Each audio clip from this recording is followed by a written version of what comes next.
ഇപ്പോൾ കാഭ സുരേന്ദ്രൻ നമുക്കൊപ്പം ചേരുകയാണ്. ശ്രീ കാഭ സുരേന്ദ്രൻ, അങ്ങയുടെ ശ്രദ്ധയിലേക്ക് ഈ വാർത്ത വന്നിട്ടുണ്ട് എന്ന് ഞാൻ മനസ്സിലാക്കുന്നു. അതായത് ഈ ജനം ടി വിക്ക് നൽകിയ ഒരു ബൈറ്റിനകത്ത് ബസ്തറിലെ മാവോയിസ്റ്റ് മുൻ ഡിവിഷണൽ കമാൻഡറായിട്ടുള്ള ഈ വ്യക്തി ഇപ്പോൾ സൂചിപ്പിക്കുന്നത് ക്രൈസ്തവ മിഷണറിമാരും കമ്മ്യൂണിസ്റ്റ് ഭീകര സംഘടനകളും ചേർന്നുകൊണ്ടാണ് ഛത്തീസ്ഗഡ് അതല്ലെങ്കിൽ ജാർഖണ്ഡ് ഉൾപ്പെടെയുള്ള ഭാരതത്തിലെ വനമേഖലകളിൽ പ്രവർത്തിക്കുന്നത്.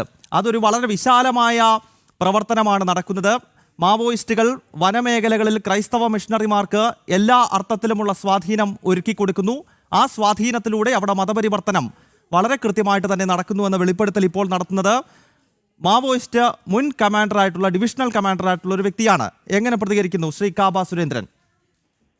അതില് രണ്ട് മൂന്ന് കാര്യങ്ങളുണ്ട്. അവിടെ ഈ ഭരണകൂടത്തിന് നേരിട്ട് ബന്ധമില്ലാത്ത പ്രദേശങ്ങളാണല്ലോ ഈ മാവോയിസ്റ്റ് എന്ന് പറയുന്ന ആ പ്രദേശങ്ങൾ. അവിടെ ഈ രണ്ടു കൂട്ടരും മാറി മാറി അവരവരുടെ സോണുകൾ സൃഷ്ടിച്ചിട്ടുണ്ട് പരസ്പര ധാരണയിൽ. അതായത് ചില പ്രദേശങ്ങൾ മിഷണറിമാര് കൈകാര്യം ചെയ്യും, ചില പ്രദേശങ്ങൾ മാവോയിസ്റ്റുകൾ കൈകാര്യം ചെയ്യും.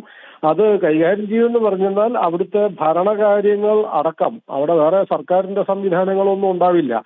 ഇപ്പോ ഈ ഖനി അവിടെയുള്ള ഈ ഖനികളോ അങ്ങനത്തെ എന്തെങ്കിലും തൊഴിൽ കേന്ദ്രങ്ങളുണ്ടെങ്കിൽ അവിടം നിയന്ത്രിക്കുന്നത് ഈ രണ്ടു കൂട്ടരും പരസ്പരം പങ്കിട്ടിട്ടാണ്.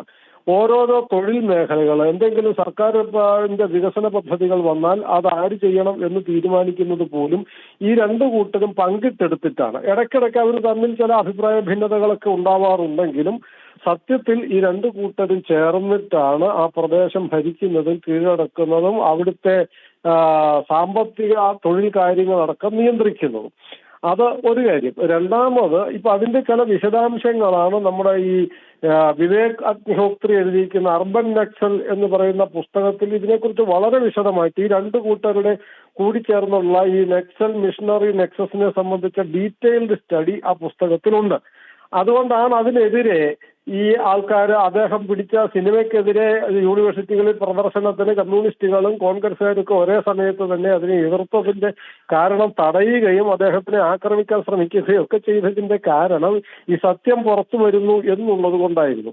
എന്ന് വെച്ചാൽ അവിടെ ഈ രണ്ടു കൂട്ടരും ചേർന്നാണ് ഭരണം നടത്തുന്നത്. നമ്മൾ പൊതുവെ മാവോയിസ്റ്റ് മേഖലയെന്ന് പറയുന്നുണ്ടെങ്കിലും അത് വാസ്തവത്തിൽ മാവോയിസ്റ്റുകളുടെ മാത്രം മേഖലയില്ല. മിഷണറി മാവോയിസ്റ്റ് കൂട്ടുകെട്ടാണ് അവിടെ ഭരണം നടത്തുന്നത്. ജനങ്ങളുടെ വികസനത്തെ തടയുന്നത്. സർക്കാർ പദ്ധതികൾ എന്തെങ്കിലും വന്നാൽ അത് തടഞ്ഞു കളയും. അതിനുവേണ്ടി അവിടെ കൊണ്ടുവരുന്ന മിഷണറികളെ കത്തിച്ചു കളഞ്ഞിട്ടുണ്ട്, ഉദ്യോഗസ്ഥന്മാരെ ആക്രമിച്ചിട്ടുണ്ട്, കൊന്നിട്ടുണ്ട്, അടിച്ചോടിച്ചിട്ടുണ്ട്. മറ്റൊന്ന്, ഈ ഇപ്പൊ ലക്ഷ്മണാനന്ദ സ്വാമിയുടെ മരണം, കൊലപാതകം നടത്തിയത് ആരാണ്? മാവോയിസ്റ്റുകളാണ് പ്രത്യക്ഷത്തിൽ തോക്കുമായിട്ട് വെടിവെച്ചു കൊന്നത്. പക്ഷെ അതിനു മുന്നേ ആ കൊലപാതകത്തിന് വേണ്ടി നടത്തിയ ഗൂഢാലോചനയുടെ രേഖകളൊക്കെ പുറത്തു വന്നിട്ടുണ്ട്. അത് പുരോഹിതന്മാരും നക്സലൈറ്റുകളും ചേർന്ന് നടത്തിയ മിനിറ്റ്സ് അടക്കം പുറത്തു വന്നിട്ടുണ്ട്. ലക്ഷ്മണാനന്ദ സ്വാമി കൊലപാതകത്തിന് ശേഷം ആ മിനിറ്റ്സ് ഒക്കെ പോലീസ് കണ്ടെടുത്തിട്ടുണ്ട്. അവിടുത്തെ ഭാഷയിലുള്ള ഇതും അതുപോലെ ഹിന്ദിയിലും ഇംഗ്ലീഷിലും ഒക്കെ ചേർത്തിട്ടുള്ള അവരുടെ മിനിറ്റ്സിന്റെ രേഖകൾ പുറത്തു വന്നിട്ടുണ്ട്. ഈ രണ്ടു കൂട്ടരും കൂടി ചേർന്നിട്ടാണ് ലക്ഷ്മണാനന്ദ സ്വാമിയെ വധിച്ചത്. കാരണം അദ്ദേഹത്തിന്റെ പ്രവർത്തനം അവിടെ വനവാസി മേഖലയിലെ വിദ്യാർത്ഥികളിൽ വിദ്യാഭ്യാസം നൽകുന്നു, അവർക്ക് സംസ്കാരം നൽകുന്നു, അവരുടെ മാതാപിതാക്കൾ ഈ ലഹരി വിമുക്തരാവുന്നു, സംസ്കാര സമ്പന്നരും വിദ്യാഭ്യാസമുള്ളവരുമായി മാറിയാൽ ഇവർക്ക് അടിമകളാക്കി കിട്ടില്ല എന്ന ബോധ്യത്തിൽ നിന്നാണ് അത്തരം പ്രവർത്തനങ്ങളെ തടയാൻ അവർ മെനക്കെട്ടും തയ്യാറാകുന്നതും എന്തു വില കൊടുത്തും അതിനെ അല്ലെങ്കിൽ ഈ 85-88 വയസ്സുണ്ടായിരുന്ന അദ്ദേഹത്തിന് 40-ലധികം വെടിമറ്റും അദ്ദേഹത്തിന്റെ ശരീരത്തിൽ പൊളിച്ചിട്ടുണ്ട്. അത് നക്സലൈറ്റുകൾക്ക് സ്വാമി എങ്ങനെയാണ് ശത്രുവാകുന്നത്?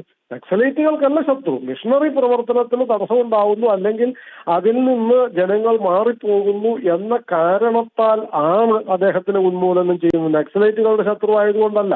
നക്സലൈറ്റുകളെ അതിനുവേണ്ടി വിലക്കെടുക്കുന്നു, അവർക്ക് ആവശ്യത്തിന് പണവുമായി എത്തിച്ചു കൊടുക്കുന്നു, അവരത് ഓപ്പറേറ്റ് ചെയ്യുന്നു. ഈ മുൻപിലേക്ക് വന്ന യന്ത്രം മാത്രമേ, തോക്കുമ്പം പിടിച്ച് വന്ന നക്സലൈറ്റുകളെ മാത്രമേ ലോകം കണ്ടിട്ടുള്ളൂ. അവരുടെ പിന്നിൽ അവരെ പ്രവർത്തിപ്പിച്ച, അവർക്ക് പണം കൊടുത്ത, അവരെ അതിനുവേണ്ടി തയ്യാറാക്കിയ, അതിനുവേണ്ടി ഗൂഢാലോചന നടത്തിയ ആൾക്കാരെ കുറിച്ച് വലിയ ചർച്ചയൊന്നും വന്നില്ല. വരാത്തതിന്റെ കാരണം ഇപ്പോഴത്തെ ഈ കുറച്ച് മാധ്യമ പ്രവർത്തകരുടെ കാര്യങ്ങൾ നമുക്കറിയാമല്ലോ.